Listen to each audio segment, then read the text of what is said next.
Hello everyone. आज हम cat 2019 के स्लॉट 1 के क्वांट का सेकंड क्वेश्चन डिस्कस करेंगे। तो इसमें हमें क्या है, ये हमारा प्रॉफिट एंड लॉस का एक क्वेश्चन है।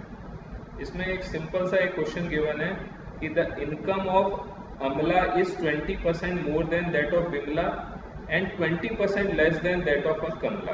तो इस यहाँ पे तीन लोग इन्वॉल्व हैं, एक है अमला, एक है बिमला और एक है कमला। तो हमसे मान इनके इनकम का आपस में रिलेशन गिवन है। तो फर्स्ट इस लाइन से हम क्या लिख सकते हैं, से कि अमला की मैंने इनकम ए मान ली, बिमला की इनकम मैंने से बी मान ली, कमला की इनकम मैंने क्या मान लिया, से के मान लिया। तो इनका आपस में क्या रिलेशन गिवन है, द इनकम ऑफ अमला is 20% more than that of Bimla. मतलब ए की जो वैल्यू है वो हमें क्या गिवन है, 20% ज़्यादा है इसकी इनकम बिमला के इनकम से। इसका मतलब 1.2 टाइम्स बी लिख सकते हैं। कोई भी नंबर किसी दूसरे नंबर से 20% ज़्यादा हो तो हम क्या लिख सकते हैं, द नंबर जो 20% ज़्यादा है उसको लिख सकते हैं जिस नंबर का 20% ज़्यादा है दैट मल्टीप्लाइड बाय 1.2।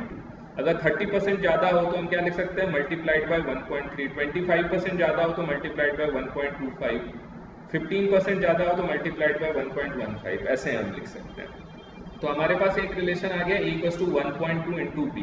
तो इससे हम सिंपली बी को ए के टर्म्स में क्या लिख सकते हैं, बी इक्वल टू हम क्या लिख सकते हैं, ए डिवाइडेड बाय 1.2। तो हमारे पास ए आ गया, बी की वैल्यू ए बाई 1.2 आ जाएगा। उसी तरह हमारे पास एक और रिलेशन गिवन है, जो ए की जो अमला की इनकम है वो कमला से 20% लेस है। तो इसका मतलब हम क्या लिख सकते हैं, ए इज इक्वल टू 0.8 टाइम्स के।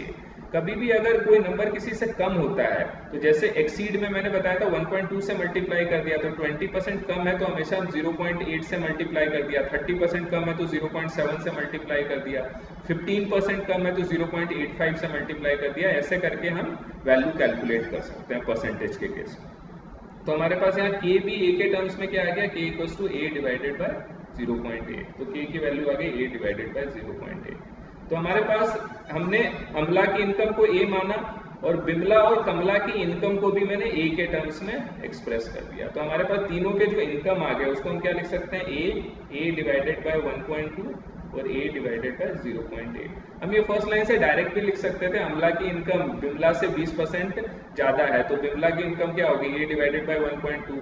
अमला की इनकम कमला से 20% लेस है, इसका मतलब कमला की इनकम क्या होगी, ए डिवाइडेड बाय 0.8। उसके बाद हमें क्या गिवन है, Kamla's income goes down by 4%। कमला की इनकम किससे हो जाती है, 4% डाउन हो जाती है। मतलब अपने पास ये गिवन है ए डिवाइडेड बाय 0.8 इंटू क्या करेंगे, अगर 4% से डाउन होती है तो मल्टीप्लाइड बाय 0.96। ये न्यू इनकम हो जाएगी इसकी, क्योंकि अगर 4% से डाउन होने का मतलब 0.96 से मल्टीप्लाई कर दिया। 4% से अप होती तो 1.04 से हम मल्टीप्लाई कर देते हैं।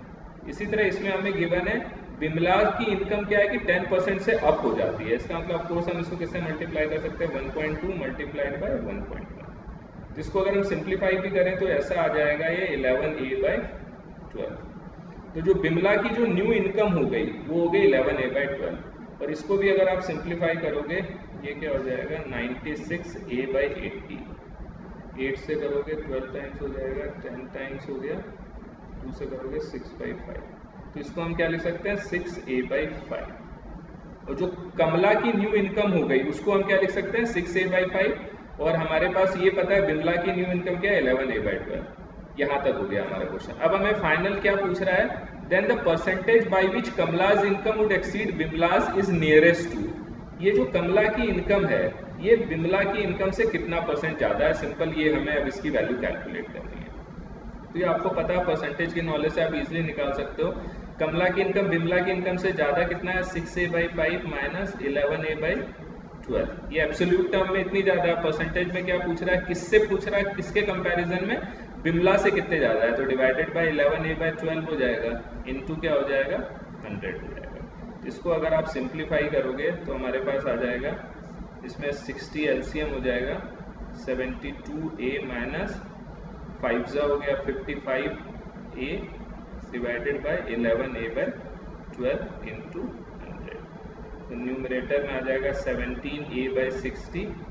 इसको हम क्या लिख देंगे, इसको हम मल्टीप्लाइड के फॉर्म में कर सकते हैं, डिवाइड को फ्रैक्शन से डिवाइड हो रहा है तो इसको क्या हो जाएगा, ये रेसिप्रोकल हो जाएगा 12/11a × 100 ऐसा आ जाएगा।